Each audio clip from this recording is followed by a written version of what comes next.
ఈ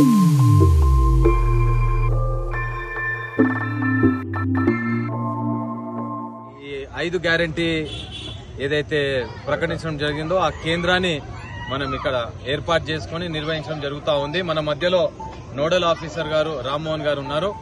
ఉదయం నుంచి నేను ఈ యొక్క సెంటర్లో పర్యటిస్తూ ఉన్నాను. అక్కడక్కడ ఈ యొక్క అప్లికేషన్ ఫామ్స్ సఫిషియెంట్ గా లేవని కొద్దిమంది మరి జిరాక్స్ లో వెళ్లి మరి జిరాక్స్లు చేపించే క్రమంలో ఒక్కొక్కరు 30 రూపాయలు, 40 రూపాయలు, 100 రూపాయలు ఖర్చు పెట్టడం జరుగుతూ ఉందని చెప్పి ఆవేదన వ్యక్తం చేయడం జరిగింది. నేను డిప్యూటీ కమిషనర్ రజనీకాంత్ గారితో, డిప్యూటీ కమిషనర్ వంశీకృష్ణ గారితో, అదే మాదిరిగా జోనల్ కమిషనర్ శ్రీనివాస్ రెడ్డి గారితో కూడా మాట్లాడడం జరిగింది. 40,000 అప్లికేషన్లు మరి వారి దగ్గర ఉన్నాయి. ఎవ్వరు ఎలాంటి ఆందోళన చెందొద్దు, మా దగ్గర సఫిషియెంట్ అప్లికేషన్స్ ఉన్నాయని చెప్పి చెప్పడం జరుగుతూ ఉంది. ఆ క్రమంలో మరి అయ్యప్ప సొసైటీ కేంద్రానికి ఒక 250 ఇంకా ఎక్స్ట్రా పంపించడం జరిగిందని, అదే మాదిరిగా కాకతీయ హిల్స్ లో అక్కడ 250 ఇంకా ఎక్స్ట్రా పంపించడం జరిగిందని, ఇక్కడ కూడా మన మధ్యలో జోనల్ నోడల్ ఆఫీసర్ రామ్మోహన్ గారు సఫిషియెంట్ అప్లికేషన్స్ ఉన్నాయని చెప్పడం జరుగుతూ ఉంది. కావున నేను ప్రజానీకాన్ని మనవి చేసేది ఏంటంటే ఎవరు ఎలాంటి ఆందోళనకు అపోహలకు గురి కావద్దు. సఫిషియెంట్ అప్లికేషన్స్ ఉన్నాయి. అందరూ ఆఫీసర్లు కూడా మరి ఇక్కడ అవైలబుల్ ఉండే క్రమంలో 4 కౌంటర్లు ఏర్పాటు చేయడం జరిగింది. ఆ 4 కౌంటర్లో 3 కౌంటర్లు అభయస్థం సంబంధించినటువంటి కౌంటర్లు, 1 కౌంటర్ జనరల్ కౌంటర్. అక్కడ ఏ సమస్య ఉన్నా మీ యొక్క సమస్యలు రిటర్న్ గా ఫర్నిష్ చేసేటటువంటి విధంగా ఆఫీసర్లు ఇక్కడ తీసుకోవడం జరుగుతూ ఉంది. కాబట్టి ఈ కార్యక్రమం విజయవంతం చేసే క్రమంలో అందరూ కూడా భాగస్వామ్యులై సహకరిస్తా ఉన్నారు. సంతోషం.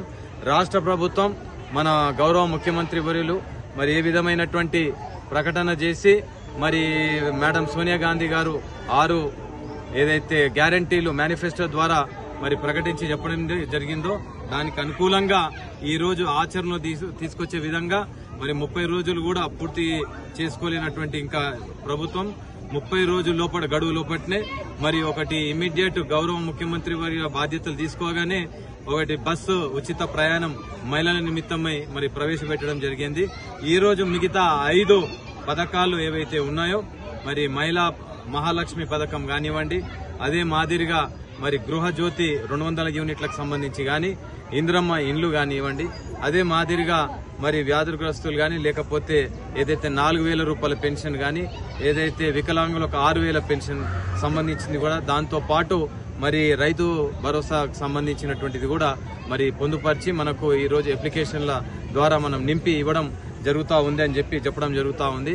ఈ క్రమంలో మరి శ్రేణులందరూ కూడా మరి సహకారం అందించి మరి లబ్ధిదారులను కరెక్ట్ గా ఇక్కడ పంపించి పూర్తి స్థాయిలో సహకారం అందిస్తా ఉన్నారు. కాబట్టి ప్రభుత్వ ఏదైతే నిర్ణయం తీసుకుని మరి ఇక్కడ ప్రవేశపెట్టడం జరిగిందో అధికారులు కూడా ఇక్కడ ఉండి ప్రత్యక్షంగా సహకరిస్తున్నందుకు అధికారులకు, ప్రజానీకానికి భాగస్వాములయ్యే విధంగా ప్రజానీకానికి కూడా ఈ సందర్భంగా ధన్యవాదాలు చెప్తూ సహకరిస్తున్న అందరికీ ఇదే మాదిరిగా 6 రోజులు అంటే ఈ రోజు రేపు ఇది నిర్వహించడం జరుగుతుంది. 31st తర్వాత ఫస్ట్ హాలిడే ఉంటుంది. తర్వాత 2nd to 6th వరకు అంటే 6 రోజులు పూర్తిగా ఈ యొక్క సదుపాయం కల్పిస్తారు. ఎవరు ఎలాంటి ఆందోళన చెందకుండా డివిజన్ లో 4 కేంద్రాలను ఏర్పాటు చేయడం జరిగింది. కాబట్టి ప్రజలందరూ కూడా సద్వినియోగం చేసుకోవాల్సిందిగా మనవి చేస్తా ఉన్నాం.